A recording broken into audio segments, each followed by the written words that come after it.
just taken the bold step to mute everybody, but it's only for your own benefit so that you can hear the class and be part of what we're talking about here in this session. Okay, a very formal welcome to Torah Studies. This is our post-Pesach, middle of pandemic, quarantine, stay at home, shelter at home, don't venture out edition of Torah Studies. I am so happy to be with you here tonight, and I'm telling you this, tonight's class is mind-blowing. I hope you're ready for a class that will rock your world. That is the plan for tonight. So I want to give you a very quick outline, giving you like a structural outline of what we're going to do.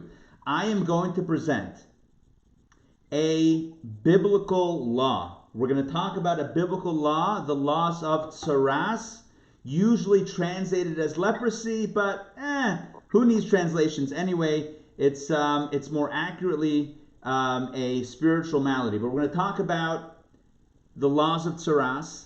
Then we're going to jump into a wrinkle, a very unusual wrinkle in the law, which is going to be preempted by a question, like an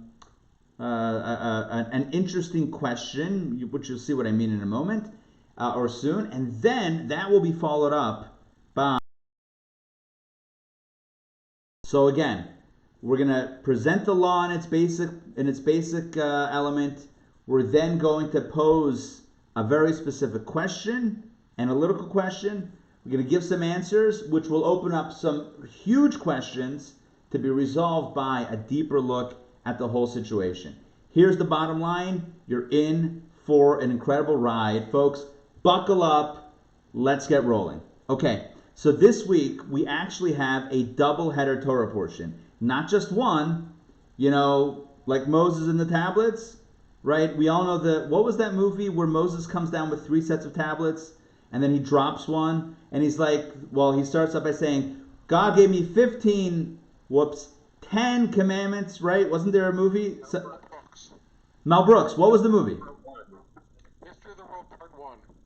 History of the World Part 1, okay, got it, okay, awesome. Thank you. So, we always like things in duplicates, buy one, get one. So this week we have not one Torah portion, we have a double portion, Tazria and Metzora. For the most part, both portions are speaking of the same essential laws, the laws regarding the Metzora. Let me explain to you that term. Metzora means the one who is afflicted with tsaras. So tsaras is not psoriasis, that's something else.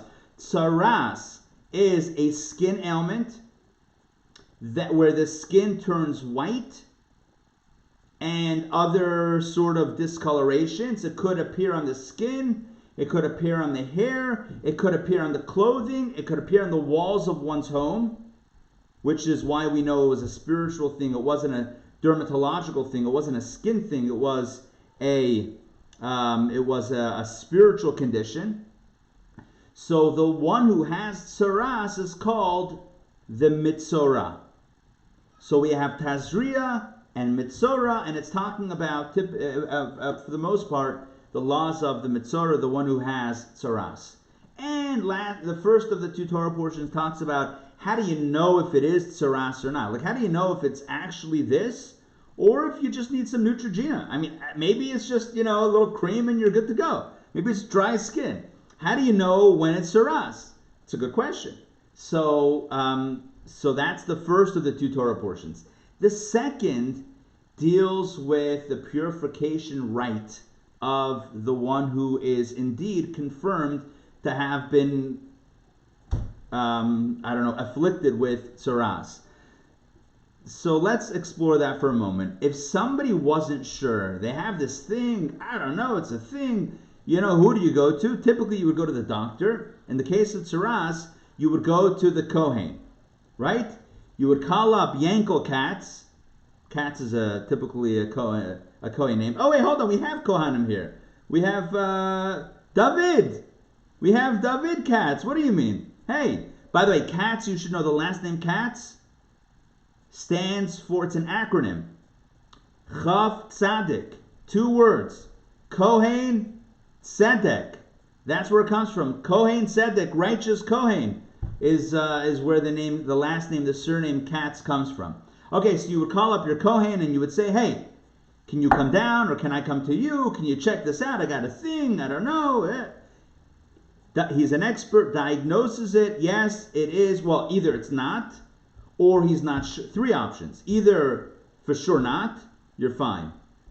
Either for sure yes, we'll talk about it in a moment, or we're not sure. We're not sure means watch it for a few days, come back in 7 days, and let's see if it got bigger or smaller, if it changed color. But let's say a person for sure has it. Okay, let's say a person is diagnosed, you got it. What do you do? And I should mention, it's not something that we get today, it's something from biblical times when we had a temple. What does a person do? So the person with tsaras had to go in, interestingly enough, quarantine. But this wasn't a shelter in place or stay at home quarantine. This was, you got to bounce out of the camp. You got to pack your bags. I don't know what that was. That's like that's like, you know those poles? Remember like the cartoons? A guy had a pole with a bag tied to the back of it. Remember those old things?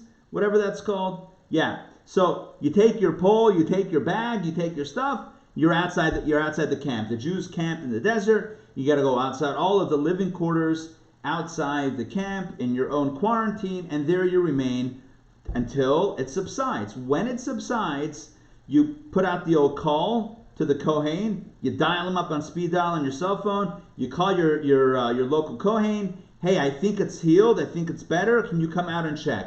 The Kohen will come out to the quarantine area. The Kohen makes house calls or outside the camp quarantine calls. The Kohen goes, and by the way, it wasn't catchy. It wasn't like contagious. So the Kohen would go and ascertain. And if indeed the tsaras, the affliction, had subsided, if it was gone, so the Kohen would say, oh, David's asking me, not telemedicine. No. By the way, David, I'm glad you made it in, because I saw you were trying for a few minutes to get in on this. And you might have thought it was me blocking you, but no, it was just somehow the internet. But I'm glad that you're here. So the Kohen would come out, and at that point, the Kohen would do a very specific procedure. A very specific procedure that would that would allow re-entry into the camp. And the Torah, in fact, speaks of this process. What exactly the process was in order to gain re-entry into the camp. So, instead of me telling to you outside, let's look in the verses themselves. Let's look in the verses in the Torah from Tazria. All right, I will do this. I'm going to share my screen. Sorry, from Metzora, from the second of the 2 Torah portions. I'm going to share my screen. Here's the PDF of today's class. And in a moment, you should see it. Let me know when you see it. Thumbs up when you see it. Yes? Thumbs up? Yes? All right. I'm scrolling through all the folks. I'm seeing thumbs up. Excellent. Okay. Here's the process. Here is the process. Text number 1. Here we go. Okay, you know what? If you guys are open to it, I always love calling on people to read. So why change a good thing? Let's do this. Donna, are you up to reading? So first thing is to unmute yourself, or I can actually, I'll unmute you. You're unmuted now. You're good. We can hear you. So Donna, if you don't mind, please read text number 1. I'm going to make it a little bit bigger, just so that it's nice and clear on the screen. Should I start? Yeah, ready to roll. Okay, this shall be the law of the person afflicted with tzara. On the day of his cleansing, he shall be brought to the priest.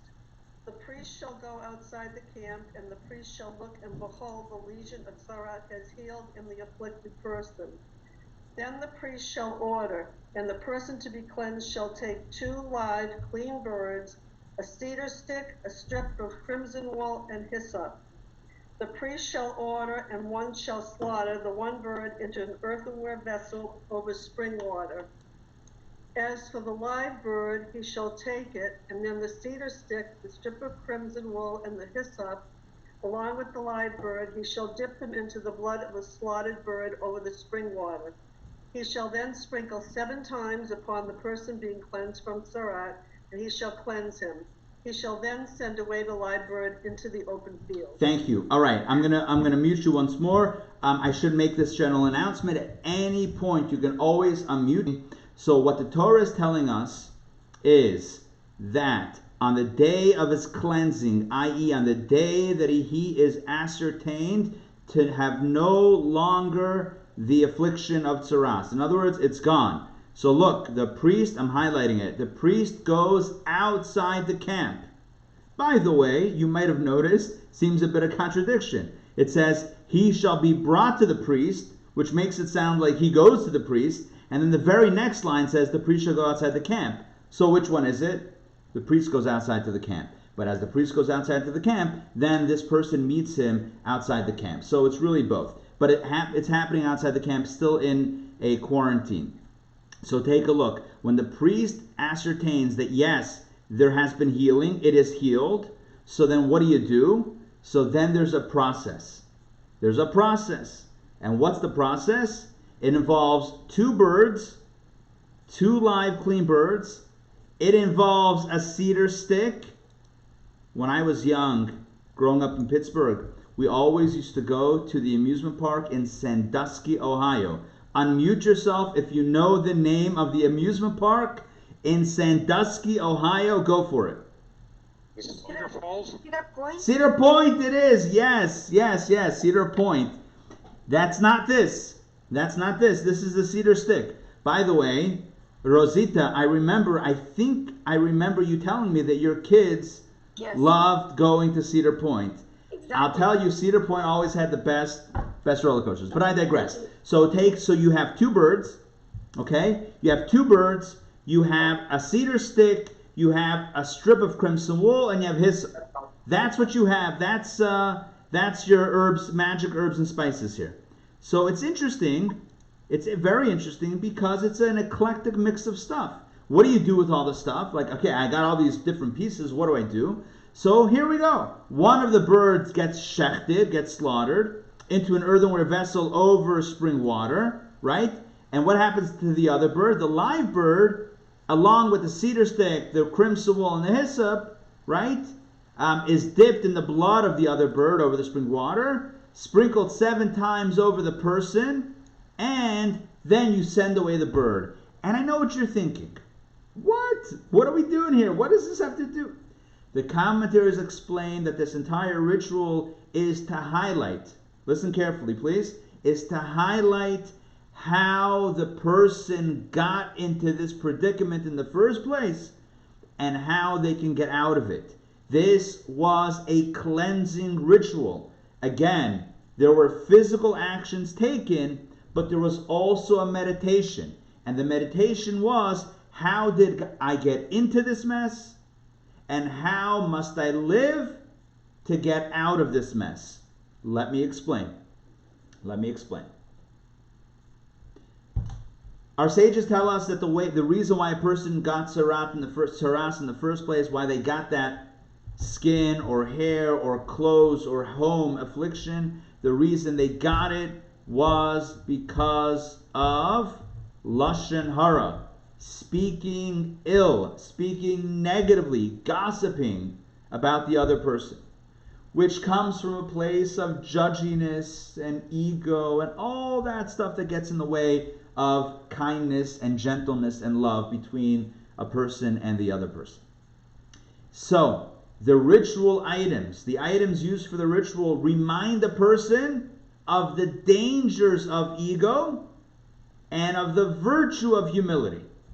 Let's jump right in. Let's talk about the birds first. We're going to spend about 4 or 5 minutes analyzing the different components of the ritual. Okay? So let's continue with text 2a. Rashi explains why the birds. What's up with the birds? But before we get to Rashi, whoops, let me take Rashi out of the picture because I don't want you to cheat by looking ahead. See, now I have control over this. When I hand out the handouts, you're on your own. But now I can, we're off screen. I'm going to tell you outside what Rashi says, then we're going to read it inside. Rashi is essentially telling us that the reason why birds are involved is because birds are constantly doing what? Chattering, chirping, tweeting, twittering, talking, singing, making noise. Birds are always chirping. And a person can choose to be like a bird and constantly chirp. Oh, did you hear about Yankel? Oh, you think that's bad? Shmerel, whoa, I had no idea he was that type of guy. Yeah, but what about Chanale? Oh, Chanale. Oh, yo, talking, and we end up saying something not nice about someone else. And so the Torah is reminding us about the dangers of chattering, of chirping, of tweeting, of twittering like a bird. It's something that can be very dangerous to us and to others. So, let's take a look at text 2a. Here we have Rashi. Let me call upon, let's see who's here. Let's ask Stanley Herman, please, to read Rashi text 2a where it says clean birds. I'm going to unmute you. I will unmute you and wait.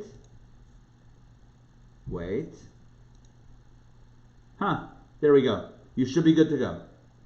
Clean birds. Why are birds required for this cleansing rite? Because lesions of sarat result from lashon hara, which is an act of chattering. So for his cleansing, this person is required to bring birds which twitter constantly with chirping sounds. Continue. Cedar. A cedar stick, because lesions of sarat come because of haughtiness, symbolized by the tall cedar. Thank you. So what we have here are symbolic ritual items or ritual things. We have birds. Why birds? Because, you know what they say? Tsaras is for the birds. No, it's because it reminds us of the dangers of too much chatter. Too much chatter leads to too much gossip, and that leads to tsaras, all sorts of negativity. And why the cedar stick? Well, the cedar is a very tall tree. It's not a little tree, it's a big tree. It's a very tall tree. And the sin of lashon hara, speaking ill of someone, typically comes from a place of ego. It's like ego and judgment and haughtiness. It's kind of all rolled in together in this sin that led to tsaras in the first place. So, the first few items are helping remind the person of how they got into this mess and why they're quarantined in the first place. What about the other items? So here we go. Stanley Herman, if you are still with me, hold on, let me find you. Where did you go? I will track you down, don't worry. Hold on. Stanley. Oh, you're ready to roll. Okay, please read text 2b. A strip of crimson wool and hyssop. What is the remedy so that he may be healed of his sarat? He must humble himself from his haughtiness, like the worm which infested the berries from which the crimson dye was extracted to color the wool, and the lowly hyssop. Okay, so here we have a very interesting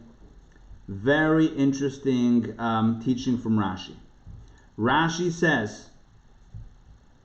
says that the crimson wool and hyssop are about the refuah, are about the cure. Right? The bird and the cedar are the problem. That's the source of the problem. And the other two items of humility, right? Cutting yourself. Take it easy. You know what humility is? It's not thinking less of yourself, it's thinking of yourself a little bit less. Right? It's taking a step down, being a little bit more humble. So why the crimson wool?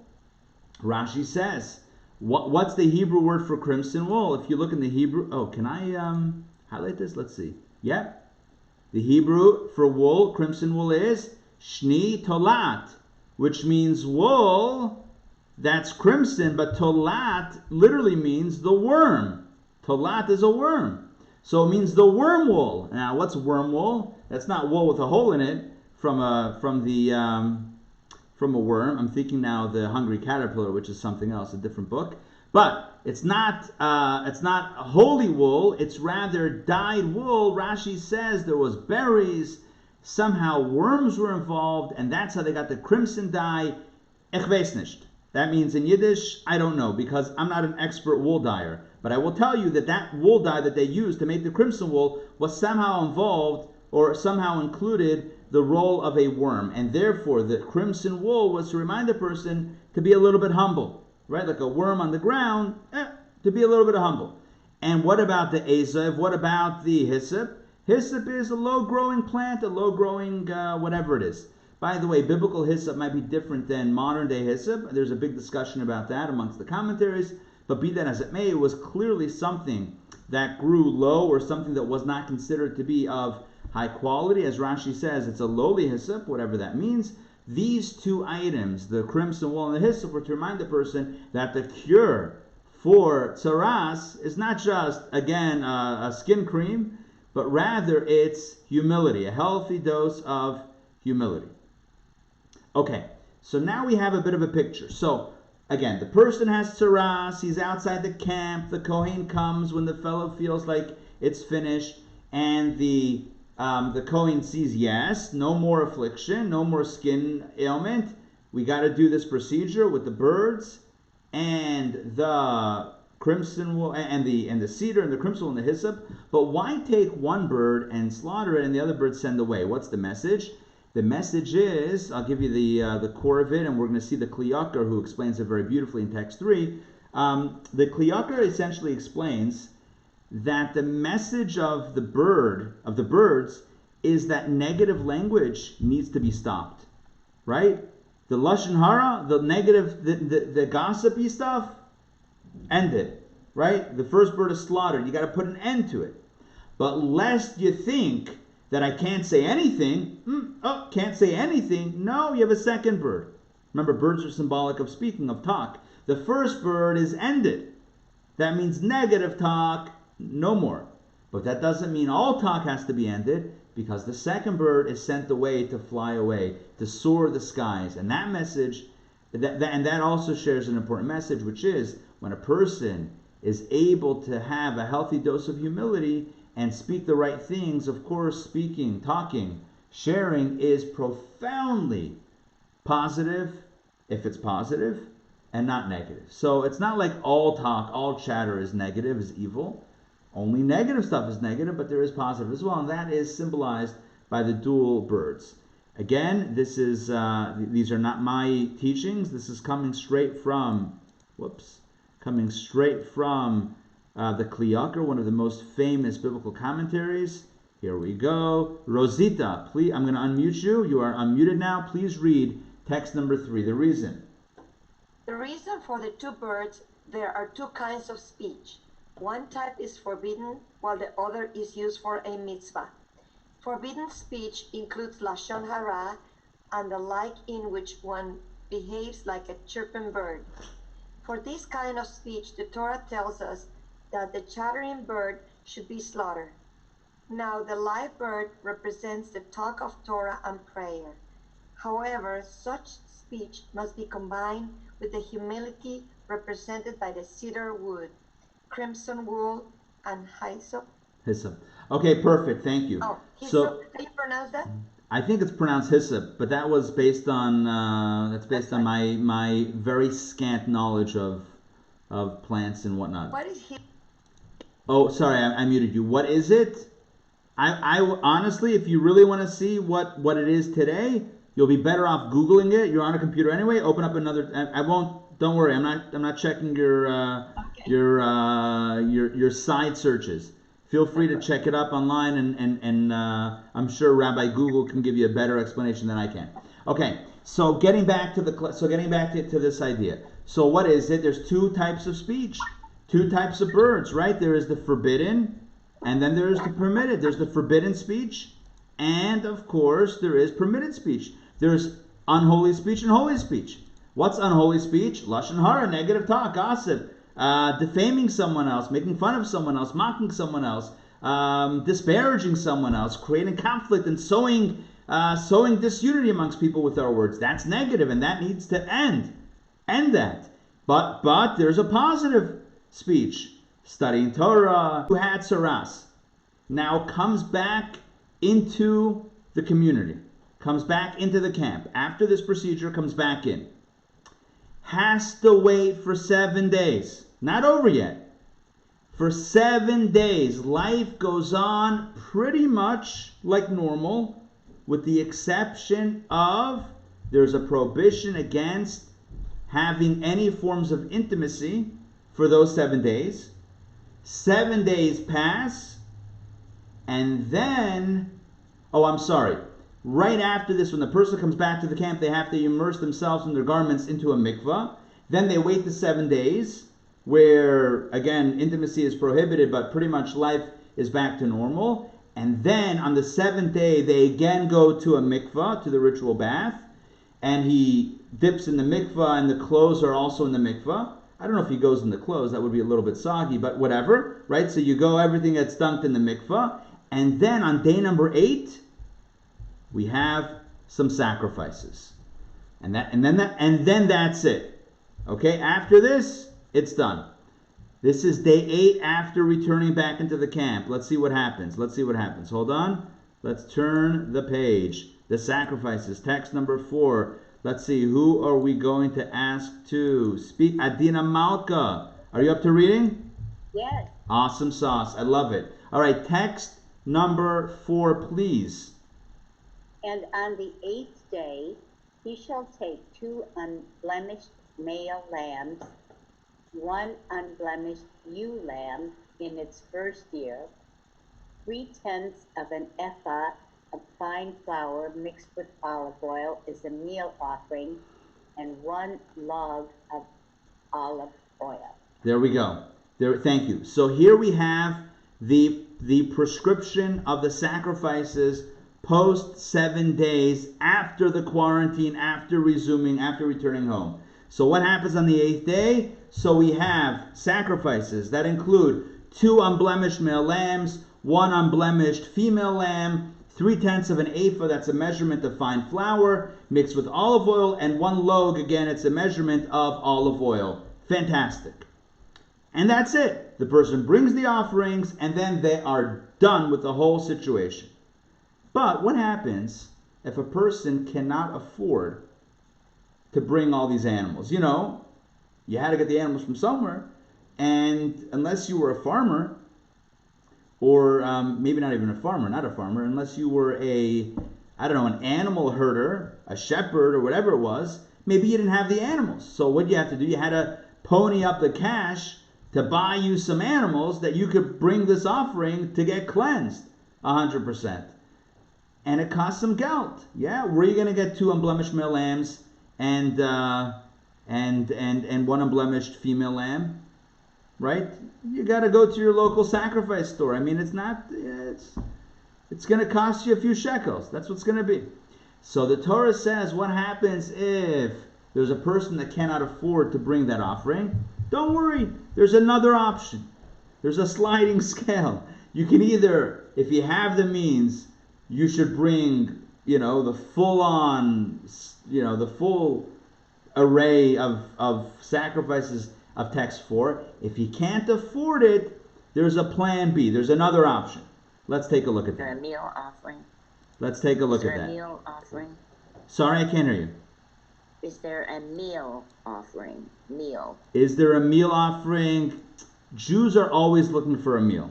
I'll tell you that. Always looking for a meal. It's like, where's the meal? Like, don't tell me the offerings, but it says there's fine flour, text 4. I'm going to highlight it on the page. It says fine flour mixed with olive oil as a meal offering. There was a meal offering. So there was but the animals were the expense. Animals are not cheap. So there were animals, 3 animals, plus a meal offering, plus some oil. So what happens if a person could not afford that? The Torah says, here we go, text number 5. Let's stand can you please read? I just unmuted you, Stan. If you're up to it, please read text number 5, but if he is poor. But if he is poor and cannot afford these sacrifices, he shall take one male lamb as a guilt offering for waving to effect atonement for him, and 1/10 of an ephah of fine flour mixed with oil as a meal offering, and a log of oil, and 2 turtle doves or 2 young doves according to what he can afford.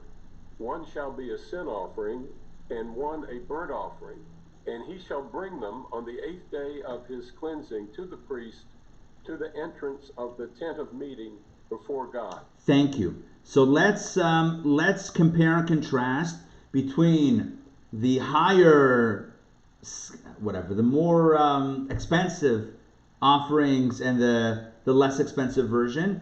So in the more expensive version, let me go back up to that one. In the more expensive version, there were 3 animals, 2 male lambs and 1 female lamb, and 3/10 of an ephah of fine flour. Okay, and then you have the olive oil, the log of olive oil. That doesn't change. But those first 3 things, those change in the other offerings. So again, 3 animals, 2 male, 1 female lamb, 3/10 of an ephah. However, in the less expensive offering, you have only 1 lamb, 2 turtle doves or 2 young doves, which are much cheaper than an animal. So it's basically 1 animal, 2 birds, and not 3/10 of an ephah, but rather 1/10 of an ephah of fine flour. So it's instead of 3 animals, it's 1 animal and 2 birds, and instead of 3/10 of an ephah, it's only 1/10 of an ephah.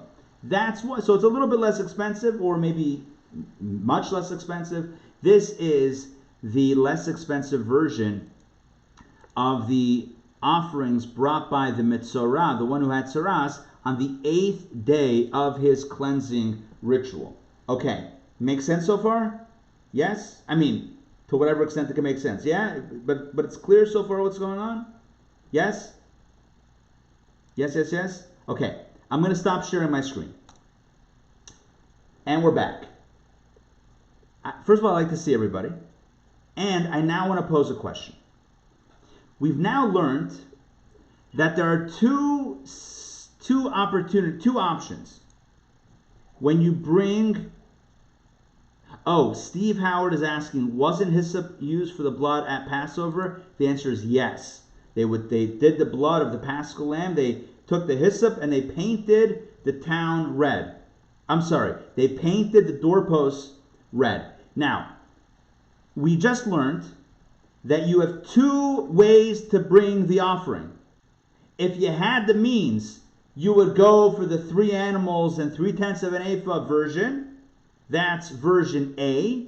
If you didn't have the means and you couldn't afford that, then you had an option B, which was 1 animal, 2 birds, and 1/10 of an ephah for the meal offering.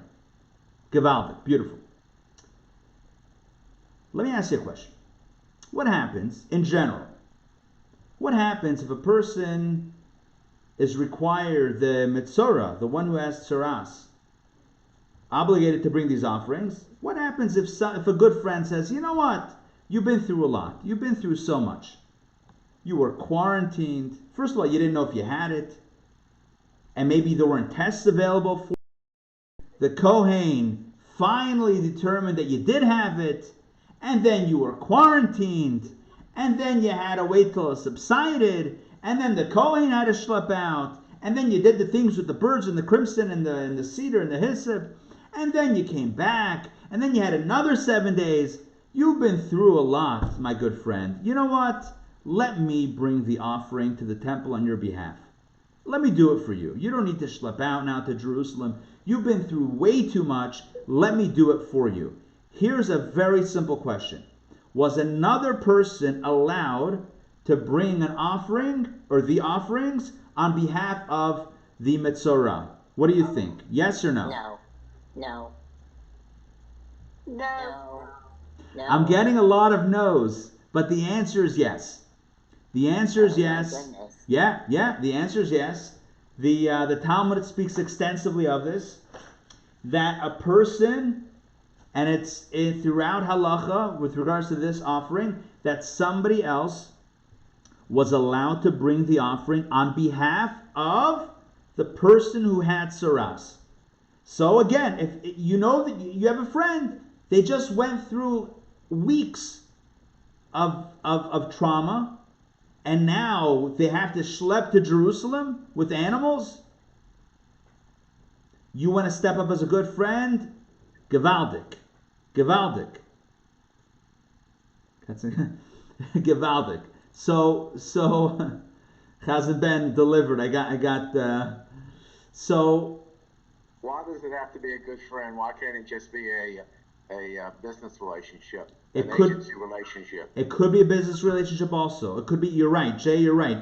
Anybody could bring the offering on behalf of the Metzora, the one who's recovering from the tzaras. You're 100% right. I'm just giving a scenario that might make sense. Maybe a family member, maybe a friend, or a business, or anybody, a neighbor. It could be anybody that knows about this person and wants to bring it for them. So, but here's where there's a very, very interesting question. What happens if the person who got saras is poor, I'll call him a friend. But the friend who wants to bring the offering has the means to afford the good stuff, right? Again, I'm going to set up the scenario one more time. What happens if the one who got saras and is now obligated to bring the offering, what happens if he doesn't have the means?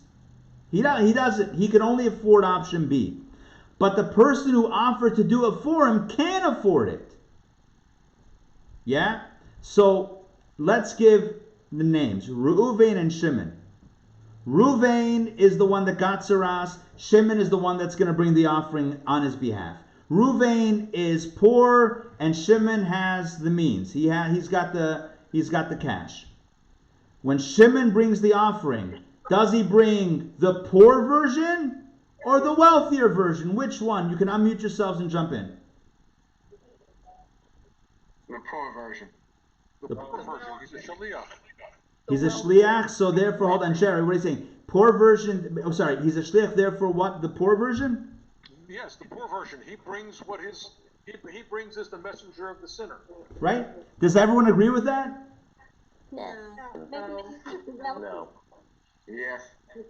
Bring the better contribution. Bring the better contribution. Okay. I will tell you, this topic is discussed at length in the Talmud, in the Medrash, in Halacha, in the books of Jewish law, and in the commentaries. This is discussed at length in many, many, many different sources. And I'm going to share with you the answer to the question. I'm going to share with you another question and its answer. I'm going to ask a bunch of questions, and then I'm going to share with you an insight that the Rebbe spoke about 35 years ago. 35 years ago, in 1985. First of all, the fact that 1985 is 35 years ago, that itself is a little bit, to me, it's a bit concerning. Because whatever, I can remember 1985-ish. I wasn't that old, but I remember it a little bit. But I digress.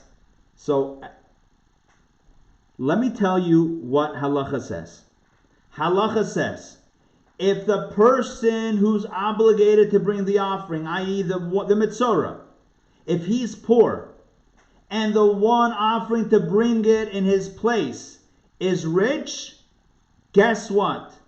He brings the rich offering. He brings top of the line, top shelf. He brings the good stuff, the 3 animals. Even though Jerry's right, he's a shliach, and I'm going to ask the question in a moment. But this is the halacha, that even though he's acting on behalf of someone who's poor, and if he would have brought it himself, if Reuven himself would have brought it, he would have brought the 1 animal and the 2 birds, and a 1/10 of an ephah of flour mixed with oil. But because the one who's actually bringing it has the means and can afford it, the obligation is to bring the option A, the 3 animals and the 3/10 of an ephah. And by the way, if he brings the less expensive version, no good. It's like in football, wide right. The Kohanim will go, no good. They're going to give him a big old no good on that field goal. Not kosher.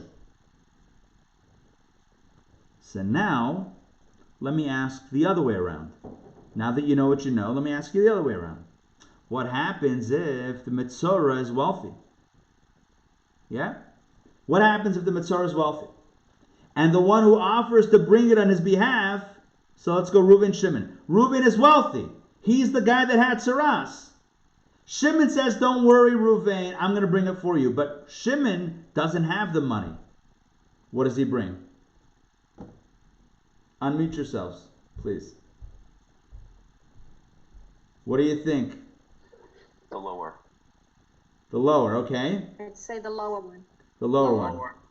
Wouldn't you know it? Guess what halacha says?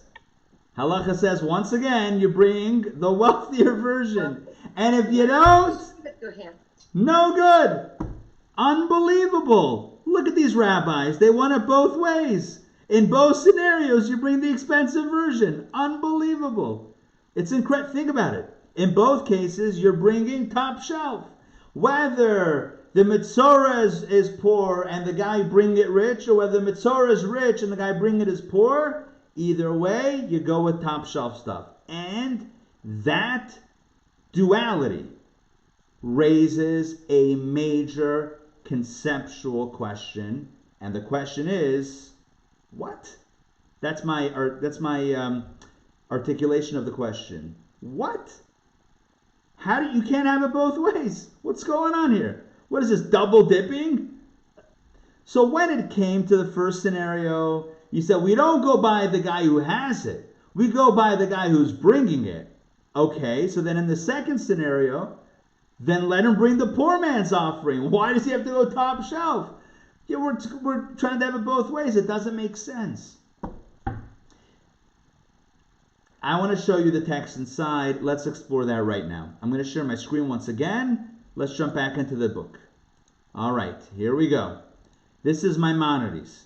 This is coming from Rambam. Again, Maimonides, the great codifier of Jewish law, and he's getting this from, of course, the Talmud, the Medrash, all the great sources of Jewish law.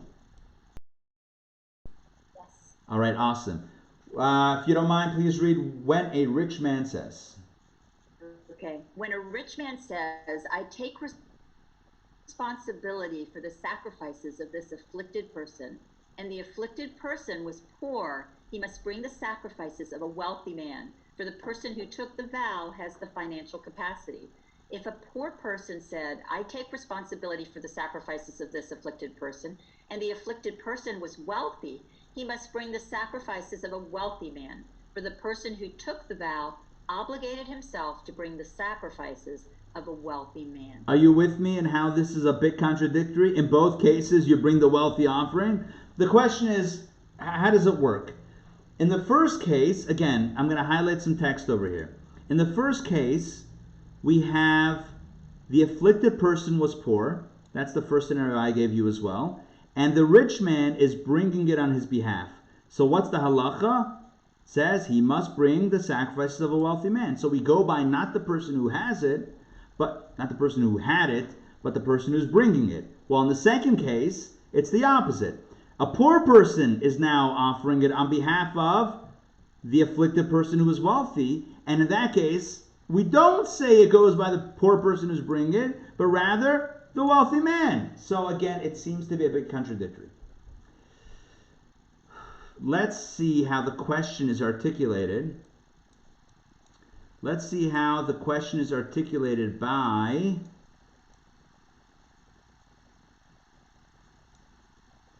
here we go. This is the way the Rebbe asked the question in 1985. The Rebbe pointed out how seemingly nonsensical this law is and how it seems to be a bit contradictory. In other words, either you're going by the one who had the tzaras, or you're going by the shliach, the one who's bringing it. It seems like you're switching positions based on, it seems a bit arbitrary. So now let's read, this is what, text number 8, and let's see who we're going to ask to read.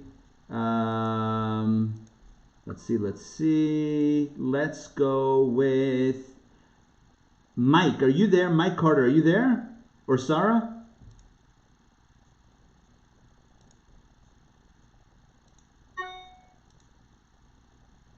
Hold on. Let's see. Yes. Mike or Sarah, are you guys there? Yes, we are. Awesome. Are you up to reading right here where it says the first clause? Okay. Yes, I am. Go ahead, please. The first clause in the Rambam states, when a rich man says, I take responsibility for the sacrifices of this afflicted person, and the afflicted person was poor, he must bring the sacrifices of a wealthy man, or the person who took the vow has the financial capacity. This is puzzling. Why does the person who took the vow need to bring the more expensive offering, just because he has the financial capacity?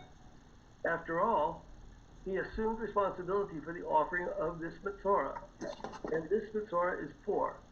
So why does he become obligated to bring the offering of a different Metzora, a wealthy one? The one who took the vow has no personal obligation to bring any Metzora offering at all. He merely has assumed the poor man's obligation. On what basis, then, is he left with an obligation to bring a rich man's offering? How does a wealthy Metzora get into the picture? Okay. You understand that question? Honestly, that question, as we're reading it, that is exactly what Jerry was saying before. When Jerry said that he's a shliach, he's an emissary, the one who's bringing it, that's exactly what the Rebbe says here. The Rebbe says the first scenario is puzzling, right? The one who had to bring the offering was a poor person, or is a poor person, which means he's only obligated to bring a poor man's offering. So just because somebody says, I'll do it for you, why do you jump up? Why does the obligation ratchet up a notch? He's only bringing it for the other guy. Why does it jump up just because he happens to have the means? And if for some reason, this is my addition, and the Rebbe also addresses it there, and if for some reason we want to say that it goes by the one who's bringing it, well then how does the second case make sense? Because in the second case, the guy bringing it was poor, and you still obligate him to bring a wealthy one. And there's no mention, Stanley asked me a question in the chats, there's no mention that the wealthy guy has to reimburse the poor man, for the shliach, the emissary, for the difference in the sacrifice. There's no indication of that. The bottom line is he's obligated in both cases, the one who brings it, to bring the wealthy offering. And the question is, what is the logic? Again, especially the first case, the one whose mitzvah is to bring it is a poor man. I'll give you an example. If someone is struggling to pay their rent, yeah, and let's say they live in Section 8 or rent-reduced housing. So instead of $2,400 a month, they're only spending $1,200 a month because out of consideration to their income, they're paying a reduced amount of rent. And let's say that month, they can't even come up with the $1,200. So you know them and you say, you know what, I'm going to cover your rent. Does the landlord say, I want from you $2,400? Just because you have the ability to pay $2,400, the landlord should say, now I want $2,400? Of course not. The rent is the rent. It's $1,200. $1,200 is $1,200. So just because someone else is covering it, why does the obligation jump up? And if it does jump up, well then why doesn't it jump down in the second case? We need some clarity. So I want to share with you what the Rebbe explains in 1985, and this will hopefully blow you away and open up an incredible insight into life, into spirituality, and into the nature of commitments, taking commitments and pledges and tzedakah. Let's jump right in. The Rebbe explains that when it comes to, let me stop sharing here for a moment. The Rebbe says that when it comes to the obligation of the Metzora to bring these offerings. There's two components. There's the physical component to bring the offering, and then there's a spiritual component of the cleansing. And the Rebbe explains that when a second person is involved, then let me take a step back. And in order for spiritual cleansing to happen, the person has to have skin in the game. They have to be invested. They have to give. Because if you're not giving, then you don't feel like it's a real thing. You're not feeling necessarily part of something.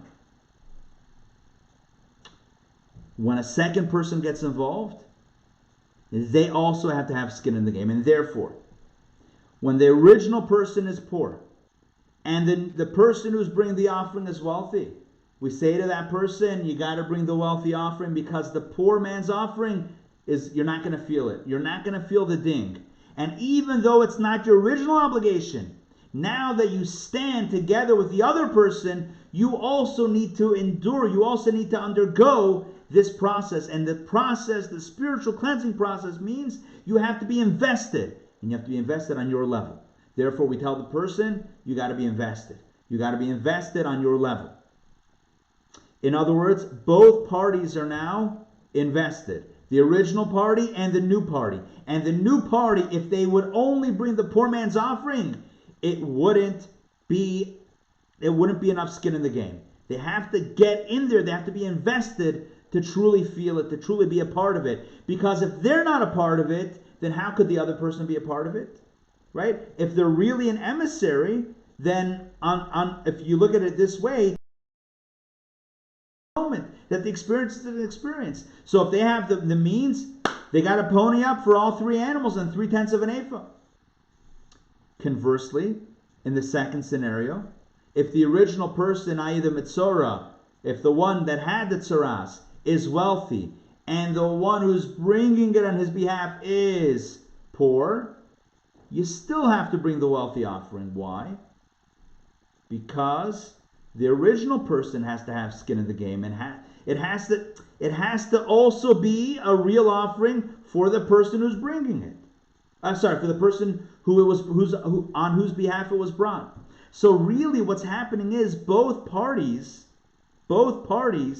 are almost now equally involved in this scenario. So the first party is obviously involved because he had the tzaras. The second party is involved because he got himself involved. He raised his hand to help out. So therefore, if the first guy is poor and the second guy is wealthy, he's got to be in it, skin in the game. You got to pony up for option A, for top shelf. If the first guy is wealthy, the second guy is poor, he still has to go in. He still has to go all in, because if he doesn't go all in, then the first guy is going to miss out. Then the first guy is not having the full experience that he is obligated to do. But still, the question remains. At the end of the day, in the second scenario, the person that we're talking about is poor. So how's he supposed to come up with the offering?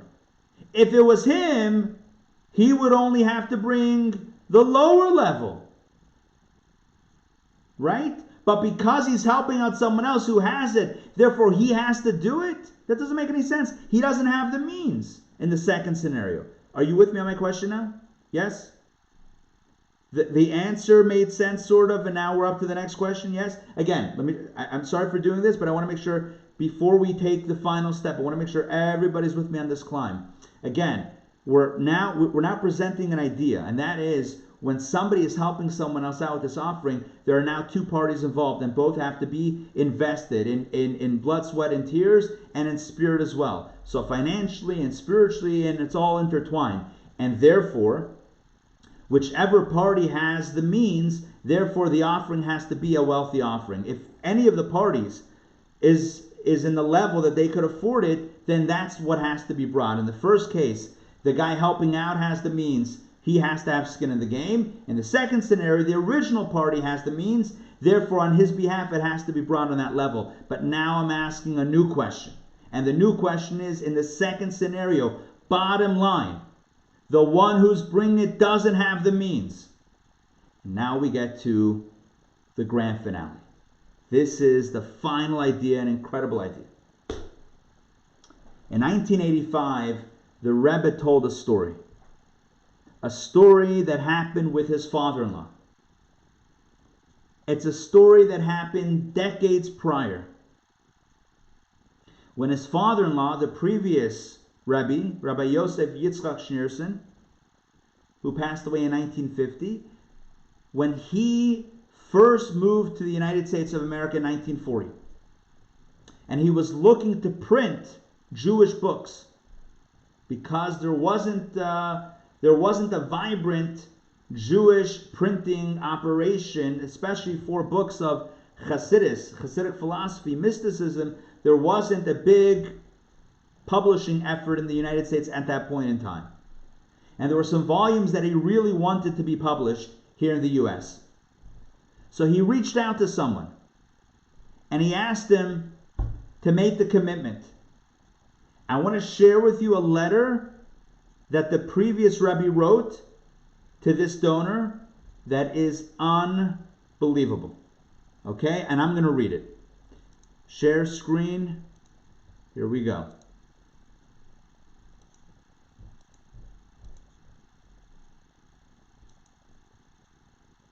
Hold on. Here we go. Rabbi Yosef Schneerson, Irgod Kodesh. Okay, here we go. This is from the letter that he wrote to this donor, or potential donor, for the books.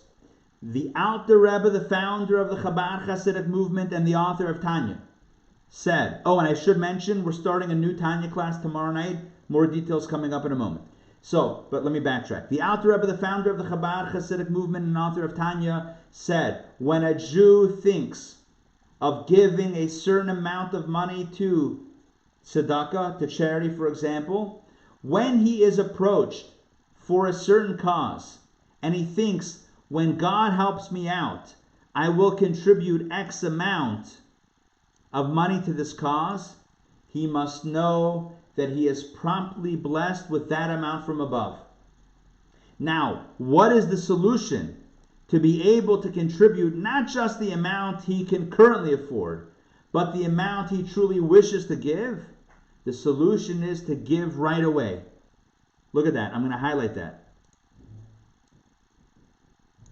This creates a new pool of resources to indeed be capable of giving the amount he wishes.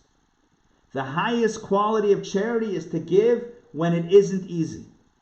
You wish for us to be able to say that you are the main contributor toward my activities. May God fulfill your desire. But a certain amount of self-sacrifice is necessary for that. You surely remember, he continues in the letter, what we discussed 14 years ago, ... when it was out of the question to speak of donating sums like we are discussing now. Likewise, God will help that in a year from now you'll be able to contribute sums that are currently out of the question. The previous Rebbe writes that the way it works spiritually is that when we make a commitment that's beyond our capacity, God gives us the capacity to see it through. And not only that, when we actually give it, that opens up a brand new reality of blessings for us. It's an unbelievable teaching and a powerful idea. And we've seen this time and again. People take the leap, they take the jump, they give greater than what they're able to give reasonably right now, but they made the commitment, they jump right in. God blesses with new resources, new sources of parnasa, of livelihood. That's the way it works. God does not remain in a debtor. God does not remain in debt. When someone gives tzedakah, God promises. The Talmud says, based on the verse in the Torah, aser to aser, which is translated as tithe, you shall surely tithe. Aser to aser, tithe. The Talmud says, aser, tithe, bishvil shetis asher, in order that you become wealthy. Remember, tithe is 10%. What happens if a person gives more than 10%? God has to make sure that they get more so that what they gave was only 10%. Are you with me on what I just said? What happens if a person extends and gives more than 10%? Right? So God now has to amp up that person's income to make sure that what they gave is still at the 10% threshold.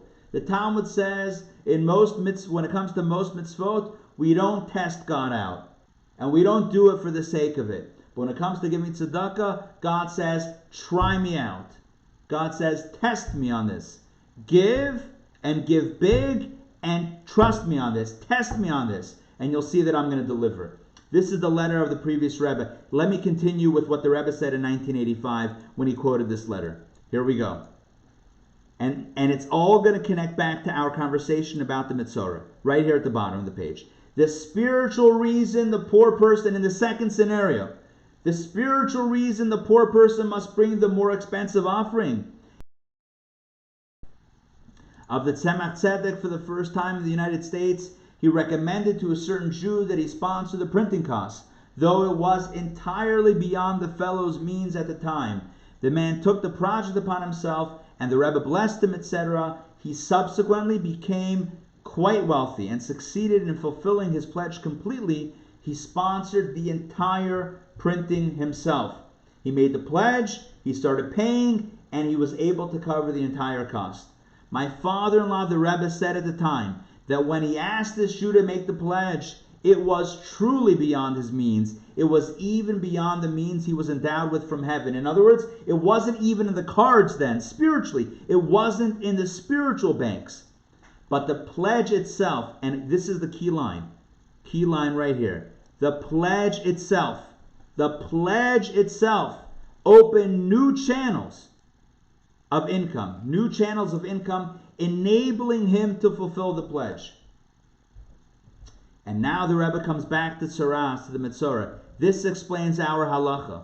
When God sees how a Jew reaches beyond his personal limits, ignoring his poverty and stepping in beyond his abilities to help achieve atonement for his fellow, the wealthy man, God opens new channels of income for him, enabling him to fulfill his pledge from a position of wealth.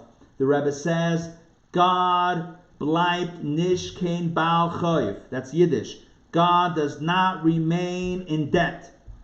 In the second scenario, when the poor person tells the wealthy person, I'm covering it, and halacha says he has to bring the wealthy offering, you know what it really means? It means that he will have plenty to give. He will become wealthy. Why? Precisely because he stepped up and made the pledge.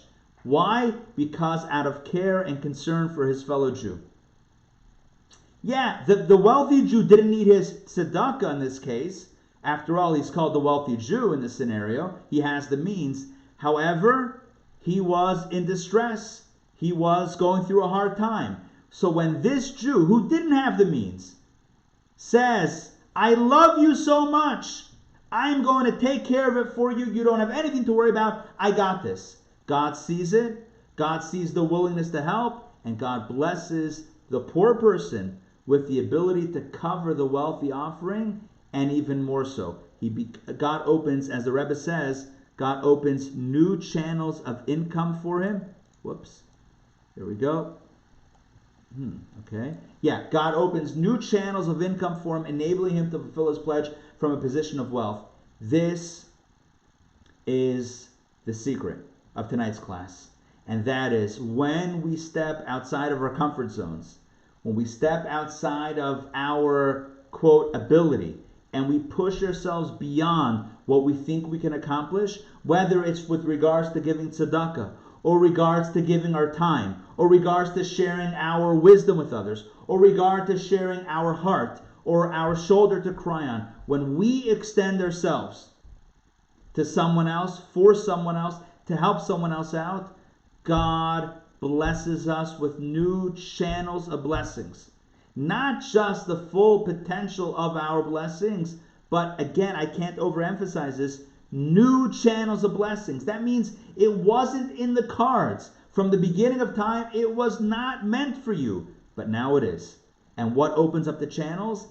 Taking that pledge, making that pledge, taking that commitment, taking that leap of faith, that leap of, it's not even faith, it's not a leap of faith, making that jump, extending ourselves, overextending ourselves to someone else, for someone else, because out of love and care and concern, to want to help someone else or help a project or an institution, whatever form of chesed or tzedakah it is, when we do that, when we go beyond what we reasonably think we can, God promises. Again, there's a verse in Torah, the Talmud speaks about it. We have a story here from the previous Rebbe and a teaching from 1985, 35 years ago, from the Lubavitcher Rebbe, how God does not remain in debt. God does not pay off his debts. God pays up because God has all the resources. You think the government can print money? God can also figure out a way how to wire in the cash to our accounts. That is without a doubt. It's not even a question. And in case you're wondering, let me take off this share because I think we're done here. Yeah. In case you're wondering what that looks like, I only need you to reference your own life experience. How many times did something unexpected happen? Yeah? Both ways. How many times did out of nowhere the washing machine or dryer broke, or the HVAC went out, or the basement flooded, or this happened? How quickly and unexpectedly do expenses come? And how quickly and unexpectedly can the income come out of nowhere sometimes? The point is, as in control as we think we are, the reality is that God is running the show. And God promises this, and this one thing is true with absolute truth. Judaism teaches us on all levels of Jewish thought. This is not just a mystical teaching or a spiritual teaching. This is a Talmudic teaching. And it's not just a Talmudic teaching, it's a biblical teaching straight out of the verses. Aser to aser. Give to become wealthy. And God's promise is give and make the commitment and give even beyond what we think is, what we're comfortable with. Give even a little bit more. And that opens up brand new channels of blessings, an influx of blessings and wealth and all the blessings that we want in our lives. Again, it's not just about giving money, although it's also about that. It's also about giving tzedakah. That's the immediate context. It's about any form of giving, any form of chesed, any form of being there for someone else. The message is, let's go beyond what we think we're capable of, so that God goes beyond what our destiny is, to open up brand new channels of blessings. So, if you want superpowers, if you want to be blessed supernaturally from on high, it's about us extending beyond what we are comfortable with, what's inside the box. Go out of the box, and God will go out of the box and give us the blessings. In short, this is why, as the Rebbe explains, this is why the poor man, bringing on behalf of the wealthy man, brings the wealthy offering. Not because we want this guy to become even more impoverished, but rather because we know that when he committed to help out his friend, and he did it from a place of love, we know this: God will bless him with whatever he needs to afford it, and even more. He will not remain in that status of poverty. He will have exactly what he needs to pay it off, and to pay it off with ease. So, what's the practical takeaway? Practical takeaway is, don't let your own conception or perceptions of God's blessing get in the way. Don't minimize God's ability. Don't shortchange God, and don't shortchange yourself. Give, and give generously in every area of giving, and God will see to it that you are blessed beyond your wildest dreams, beyond your wildest imaginations. That's the lesson for tonight. Thank you all for joining me tonight for Torah studies. This is part 1 of our 12-part session, weekly sessions on Torah studies. After those 12 sessions, we'll begin once again with the next round, but this is our spring early. I am I just feel the love with all of you guys, and it's great to see you all. I have you up in the Brady Bunch view where I can see most of you. I'm going to scroll over to make sure I see everybody. Like I said, it's fantastic to see you and to study with you. Remember, don't shortchange God. Don't put God in a box. Break out of that box for yourself, and let God break out of that box for you as well. All right, I'm open to any questions. Let's do that now. You can unmute yourself. Questions, comments, anecdotes.